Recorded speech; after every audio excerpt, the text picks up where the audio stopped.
I think living with a spouse and learning each other and growing together alone in itself can be a challenge that people don't really get prepared for until they are in there. Somebody always used an example that marriage is like a door that has a lock only on the outside.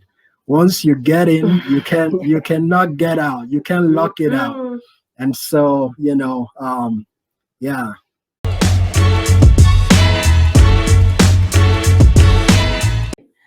Hello, everyone, and welcome to Connecting Communities. My name is Isioma, and today I'm actually talking to Dr. Chisom and his wife, Sarah Ofodire. They've been married okay, let's go ahead and find out. So I'm going to go ahead and bring them on. And we'll find out. Hello, Sarah. Hey. How are you guys doing? Doing great. We are doing good. How are you doing? I'm doing well. Good, nice to see you guys. And thank you so much for doing this. Absolutely. Thank you for inviting us. Like, you're literally the first person who's interviewed us. So this is such an honor. Right, God bless you. Right. Oh, thank you so much. God bless you too. So I'm going to go ahead and, for people that don't know you guys, I'm going to go ahead and let you guys introduce yourselves before we start. Okay. All right. So my name is Chisom Ofodire. I am the one and only husband to Sarah Ofodire. We have been married for 18 months, and it's been, by God's special grace, 18 blissful months. We live out here in Redding, California. It's a small city of about 90,000 people, and we have been, gaining community here. I am currently doing my family medicine residency, where I'm finishing up in a few months, and I am the first child of my parents, Dr. and Mrs. Nzekwe Ofodire, and I have 3 other siblings. They all are doing very well. And so I am happy to be here. Sorry. Okay. Hi, you guys. My name is Sarah Chisom Ofodire. I'm formerly known as Sarah Sonia. Got married in August 10, 2019 to this amazing man. I am the daughter of Chief Ibe and Lolo Juliana Asonye. I am one of 4 children, second child, first daughter. And yeah, I am doing really well, really happy to be here. And I am in the healthcare profession. I am a registered nurse. And yeah, so doing really good. Oh, wow. Well, glad to have you guys. So today we're actually talking about your marriage. So I wanted you guys to kind of like share some history of your marriage, like where you met, how you became engaged, and so on. Okay. All right. So yeah, I'm gonna go ahead and start. So myself and my wife, we met through close family members that connected us together, which was very interesting because I never in a million years thought that was how I was going to meet my wife. But it so happened that way that God was planning it. So, I got a call from one of my very close family member telling me about a wonderful lady that lives somewhere in Texas. And so at the time, I was just finishing up my my medical school. I was in the last month rotation, and that was a very busy rotation. It was in the ICU. So, my mind was like, I am not ready to meet this woman that you're talking about at this time. So it took me a whole month of finishing that. And then, because I think the timing just needed to be right. Right. And so I, reached out to her and we started texting. and she was just so much fun to talk to. I just remember looking forward to her text and just chatting about anything and everything. And, fast forward, we finally got to meet. I remember meeting her. She picked me up at the DFW airport. Just to let you know, she was late to come pick me up from the airport. Leave it in the past. I waited for a long time, but that was our very first meeting, and it's been great since then. So yeah.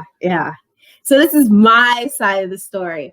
So basically, to piggyback off what he said, we met through family. It was one of those auntie connections that was successful. Right. We started off as friends, texting, very casual, no big deal. And a big surprise, long story short, it's just a funny story. I actually met his parents and family before meeting him. We went to one of my auntie's wedding renewals, and I met his family. He didn't even know I was going out to Sacramento. I didn't even know his family was based out of Sacramento. So it was, to make a long story short, I met his entire family. And before meeting him, I met him October of 2017. Mm-hmm. And that's when he came to Dallas and came to see us, but literally met his whole family before him. And so that's how I knew this was something different but special. So after meeting him, we started to court. That was in January of 2018. And then fast forward, we got engaged of October of 2018, then got married of August 10th, 2019. So like he said, we've been married for 18 months and it has been ups and downs and it's been great, literally learning so much about him. And yeah, very happy. Oh, well, good story. So now let's get into the ups and downs, because like whenever someone gets married, you're just thinking it's just gonna be all rosy. Let me just put it this way. So what are okay, so you guys have been married 18 months. Yeah, so I mean, for a lot of people, they might say, "Oh, you just got married." But so, what are some of the changes you might not have been ready for, and how have you coped with those changes? Yeah, sure. I'll start. So I think with marriage, at least our marriage, it was one of those things that you know what you're getting into, but you don't completely know until you're in it. And so that is where, counseling and growing up and learning and preparing yourself when you're still single is important. So I think one of the biggest changes for me was living with a completely different person that comes from a totally different background, and we emerge together as one. So in our marriage, the formula is 1 + 1 is 1. And so it takes a lot to really, they say that a lot, but it really takes a lot for you to really understand what that means. What it meant was that I'm no longer just me. I have myself and I have her, and we do everything together. And so, it takes a little bit of getting used to, especially when you're kind of like one of those that is like up and go. You don't have to tell anybody that you need to go out, but now is like, we have to work together as one. So I think living with a spouse and learning each other and growing together alone in itself can be a challenge that people don't really get prepared for until they are in there. Somebody always used an example that marriage is like a door that has a lock only on the outside. Once you get in, you cannot get out. You can lock it out. And so, yeah. Yeah, so just to kind of piggyback on what he said, like literally 1 + 1 is 1 in marriage. Marriage is very self-reflecting. I went in thinking like I'm a trophy to this man. I'm the best. You know what I mean? And I put I knew what I was coming into. I have a very high self-confidence. It's not like I was begging this man to marry me. So I came in knowing my worth.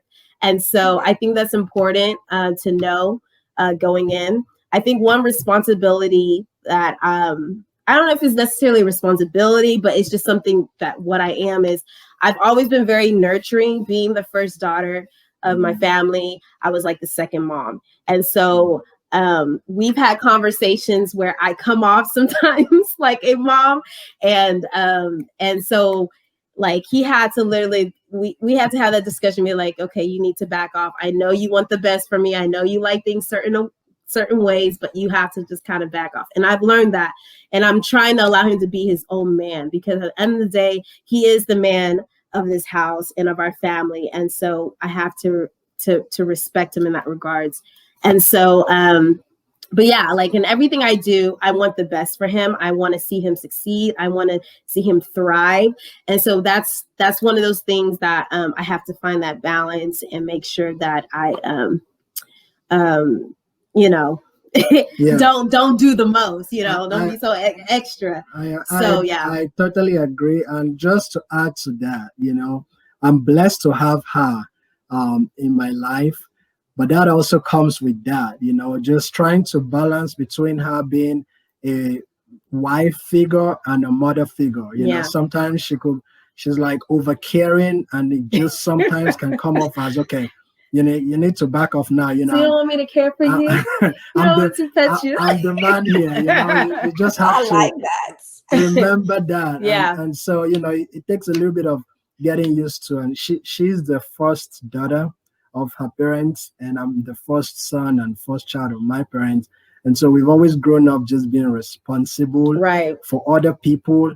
And sometimes you're doing it to the point where you don't realize that your spouse is like not your subordinate. She's at you're both at the same level. So that was definitely a challenge that sometimes every once in a while we kind of log ahead, like, you know, hey, you know, you have to realize. But yeah, so that's one thing. And then the other thing is, you know, with finance, like it's one of those things that we had to be on the same page on. And, you know, some people don't know that coming in, that yours, what is yours is mine, what is mine is yours.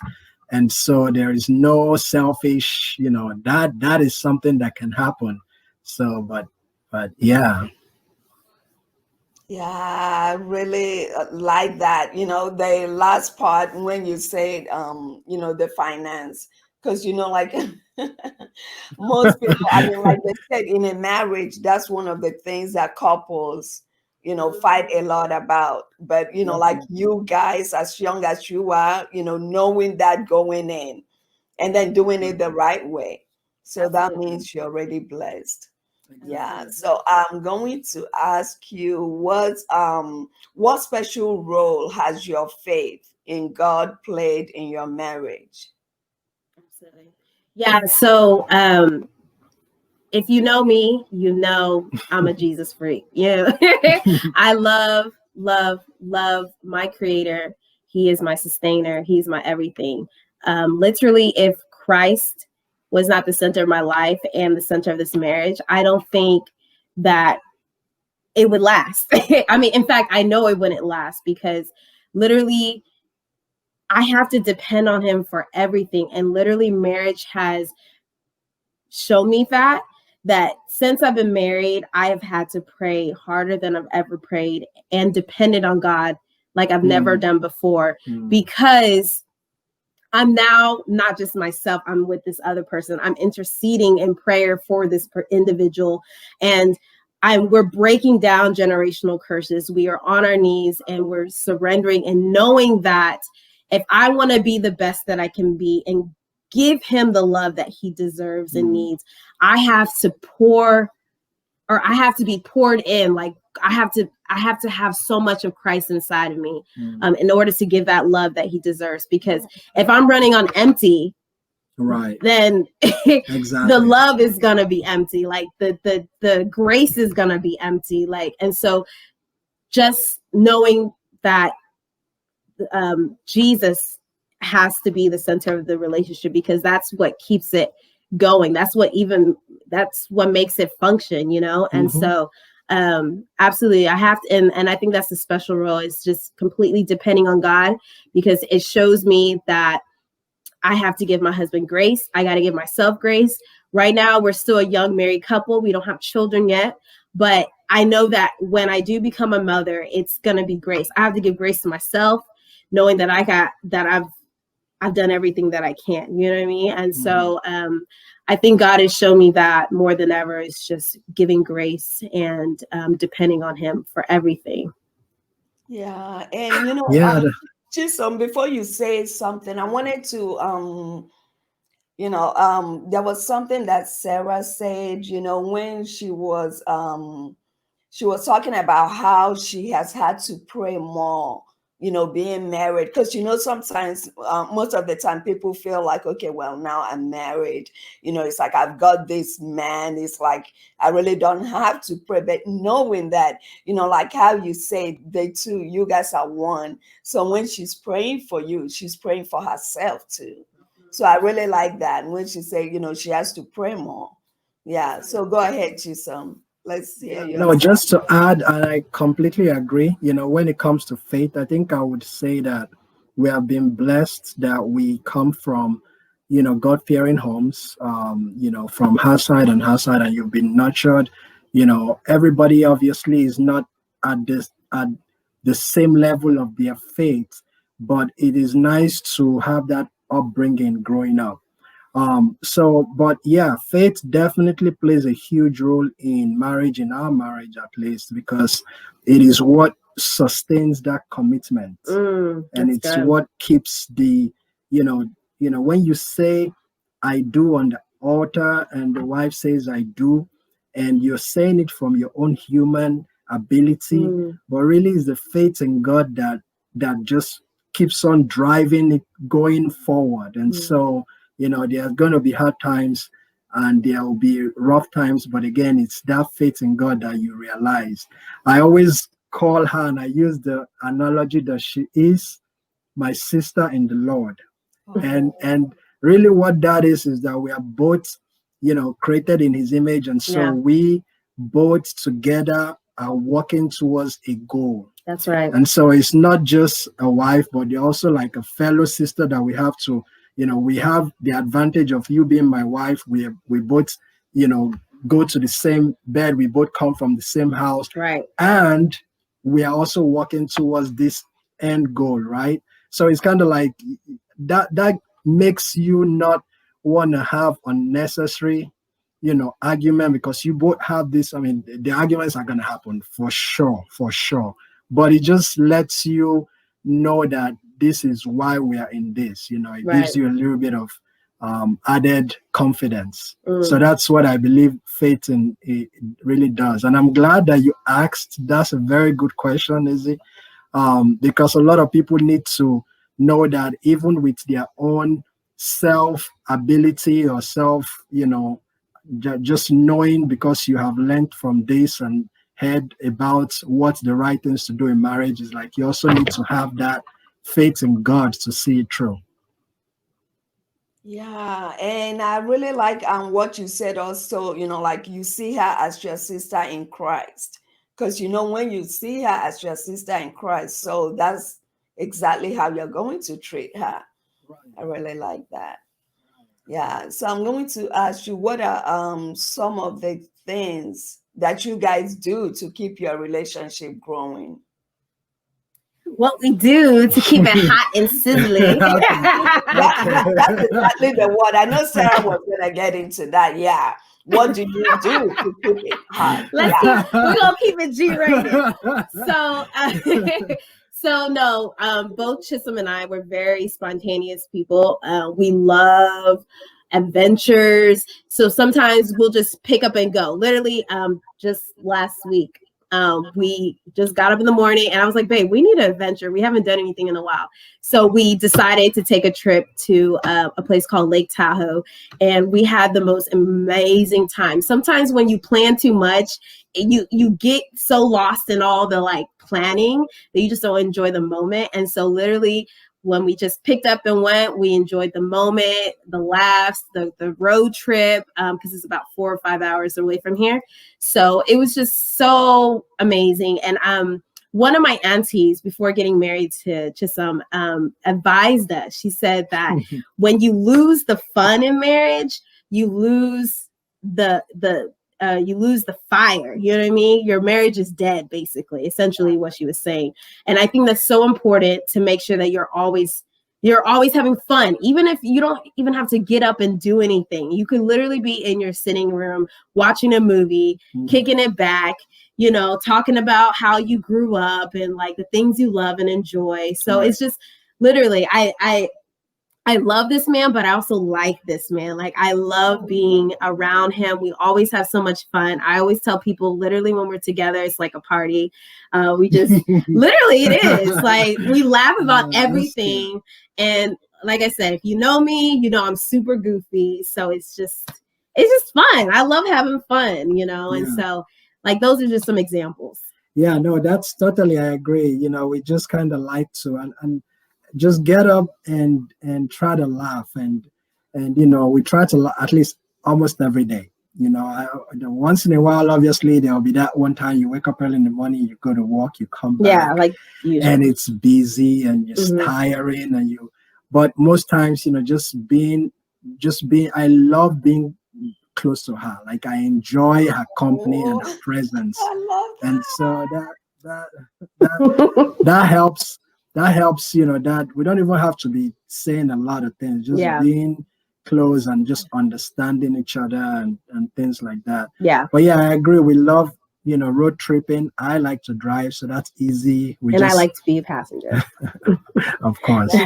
And then just get up and go. But it's important to do that because it is not always like gonna happen because you both love each other from the beginning. It happens because you make the effort to take it a step extra. You try to actively engage in doing it. If you just let things go because I love you from when we got married, no, that time is going to come and it's going to go. But it's that effort you guys make that really keeps things going. So yeah, we try. And you know, one thing too that I got when Sarah said I like him, you know, you can love him and not like him, and then Chisom now connected it when you said it's like I like being around her, just being with her. You can just be sitting. So that's I mean you don't have to be doing that. You don't have to talk. Yes. Just so I really like that. It's like I just like being around her. I mean, we don't even have to be doing anything. Exactly. Because, you know, like when you like someone, you have to like being around them. You can love them and not like being around them. So that's very true. Blessed family. I love that. So what, you know, before you guys got married, I know you had expectations of what marriage was going to be like. So can you tell me if any of those expectations have changed? What you were expecting before? No, it's funny because we talked about expectations during our prenatal. I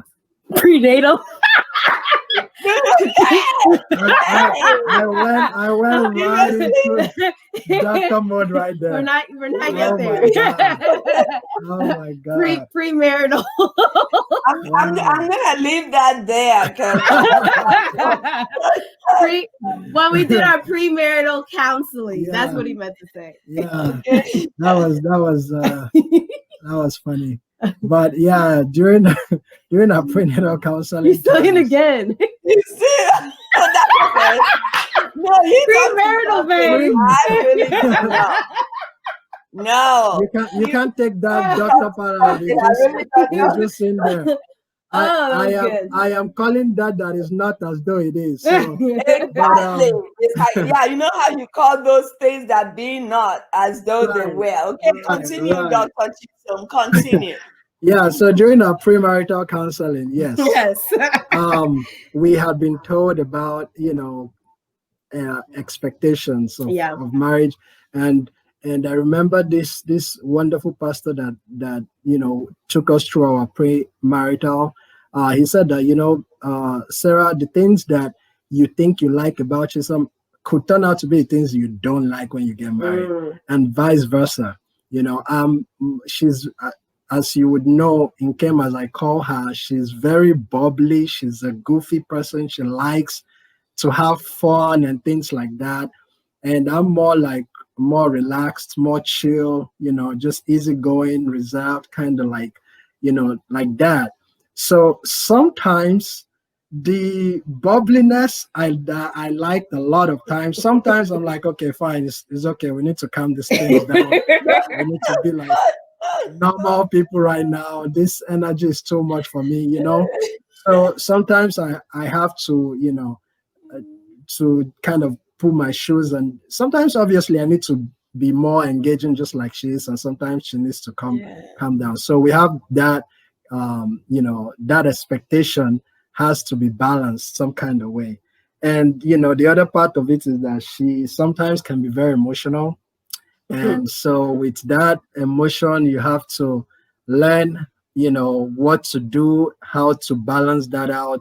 What do you do when she's acting like this? This is not something that you always knew because you were not married, you didn't live in the same house. So now that we live in the same house 247, you're gonna see the that graceful times, you're gonna see the times that are not. And so just how to cope or deal with that is something I learned. So, sometimes we talk about it right there and then. Sometimes she has the challenge of not opening up at that time because she's not ready to talk about it, and then later on. So, that is definitely something that we I would say is a challenge that obviously I would never know because I had not been married or have not been able to live through that experience before, if that makes sense. Yeah. Yeah, just to piggyback on what he said. So when we were courting, even up until our marriage, we were long distance relationship for a good chunk of it. And so every time we saw each other, it was like the honeymoon phase. We couldn't stop like giggling and couldn't keep our hands off each other. So basically, now that I'm full-time living here, living with my husband, that honeymoon that I always had is kind of dwindled. But listen, it's in a different way. Like I still have that fire for him, obviously, but it just looks a little different. The honeymoon phase is not going to last forever. You know what I mean?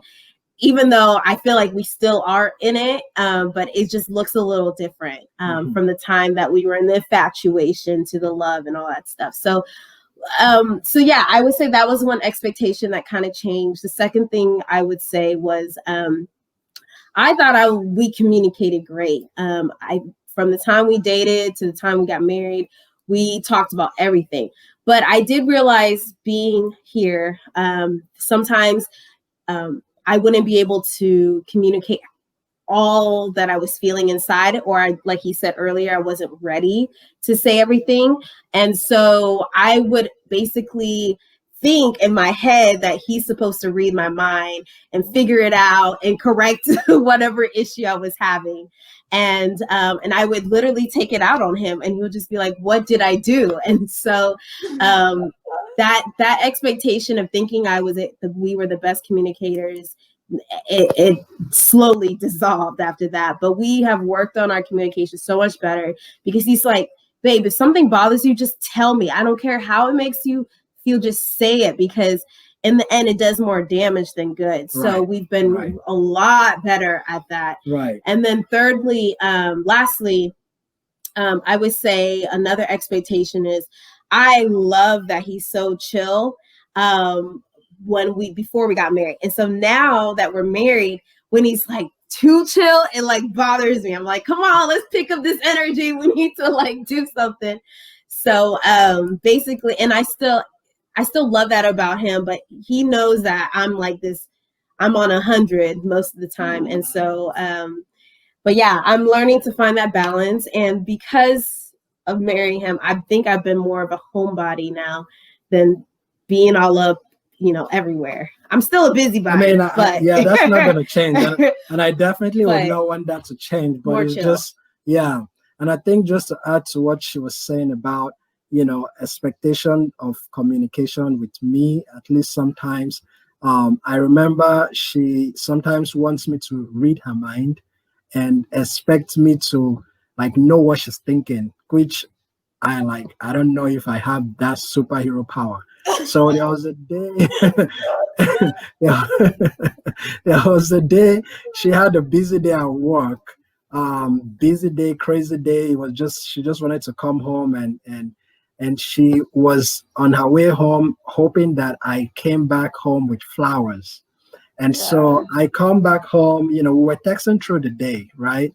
So we were texting like, how is your day going and things. But she was giving me signs, which obviously I did not read because I can't read. Again, I don't have that superpower. So I get back home and she was like, I was really hoping that you're going to get me flowers today. And I'm like, wait, how would I know that? How would I know? Because I'm not a magician. I'm not a, I'm not a prophet. I don't read minds. But that is again, some part of me afterwards saw the signs that would have been nice, but I'm like, I cannot, so that is another, expectation, communication part that, we have for each other, but it's not sometimes what we get, so we learn that as part of, and hopefully next time I'll be able to read through that. Read through the lines, man. Read through the lines. Yeah. And as we are speaking too, I hope someone is actually listening to this or watching this, like learning.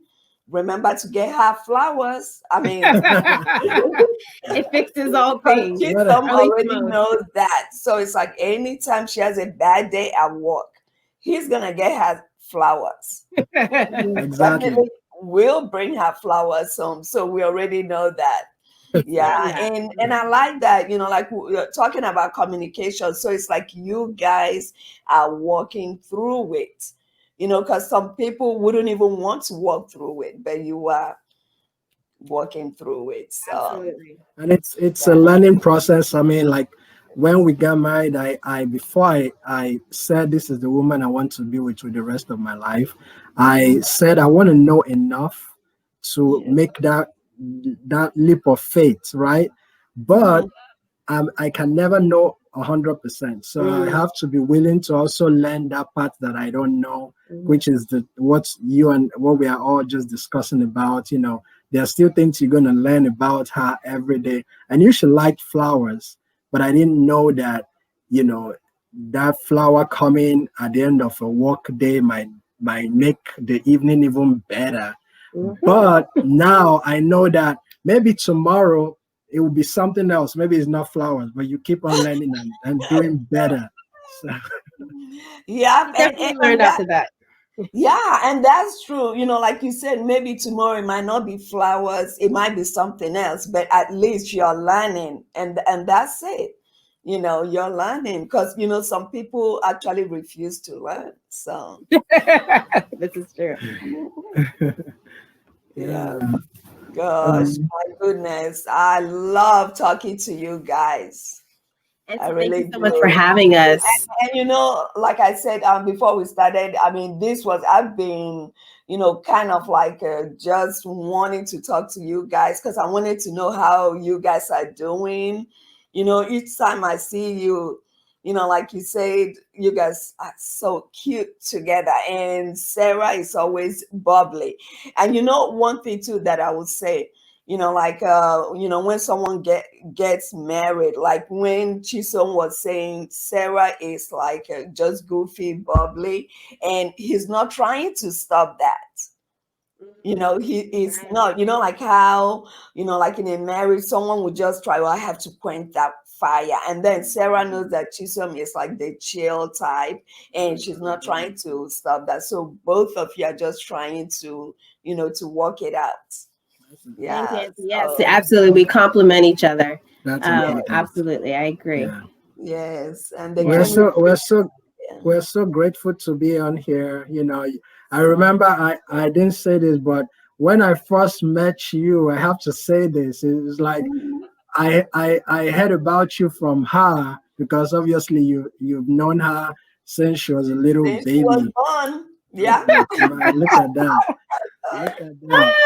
And so you were really awesome during our wedding time, and you beautified our marriage and made the traditional wedding so beautiful. I'm telling you that we don't even have to do like a Nigerian, like you made it so traditional, so homely, so beautiful. And so we want to thank you so much for that. So much. Like, serious big shout out to you, because you transformed my parents' house. Like Chisom said, we felt like we were in like village doing the actual thing. And so you've always been there so much. You've been an advocate for the youth for as long as I know. I call you Forever Young for a reason, because you are just you're the real deal. That auntie that always wants to look young. Well, you are. You look, because you're young at heart. You're young. You look young. You just so much. Absolutely. Yeah. You've always been an advocate for the youth and the young adults. So we appreciate you so much for just being there for us, and always for that beautiful support you've had for us. Oh, thank you so much, Sarah and Chisom. And I cannot wait to talk to you guys again to find out what else you're up to. Thank you so much. Yeah, we would love it. I apologize. So thank you guys so much. Thank you. And hopefully we'll see you guys again sometime soon. Bye, Auntie. Okay, bye. Love you guys. Love you. Bye. Bye.